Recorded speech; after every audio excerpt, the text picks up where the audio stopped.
नाशिकमधून मोठी बातमी आहे। कुंभनगरी नाशिकच्या रामकुंड परिसरात आज त्रिपुरारी पौर्णिमेनिमित्त भाविकांची प्रचंड गर्दी पाहायला मिळते।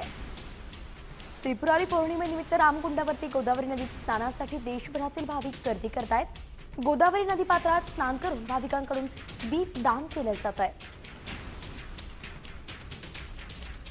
तर नाशिकच्या रामकुंडावरची दृश्य पाहतोय, जिथे सध्या गर्दी झालेली आहे। देशभरातून नाशिकमध्ये भाविक जमा झालेले आहेत। आज त्रिपुरारी पौर्णिमा आहे आणि त्यानुसार नाशिकच्या गोदावरीत स्नान करायचं आणि दीपदान करायचं अशी प्रथा आहे। त्यानुसारच भाविक नाशिकमध्ये दाखल झालेत। नाशिकच्या घाटावरची ही दृश्य आपण पाहतोय। देश विदेशातील प्रत्येक घडामोडींचे लाईव्ह अपडेट मिळवण्यासाठी आता साम टीव्हीच्या सर्व सोशल मीडिया प्लॅटफॉर्मला लाईक, फॉलो आणि सबस्क्राइब करा। तसंच सर्व नोटिफिकेशनसाठी बेल आयकॉन प्रेस करायला विसरू नका।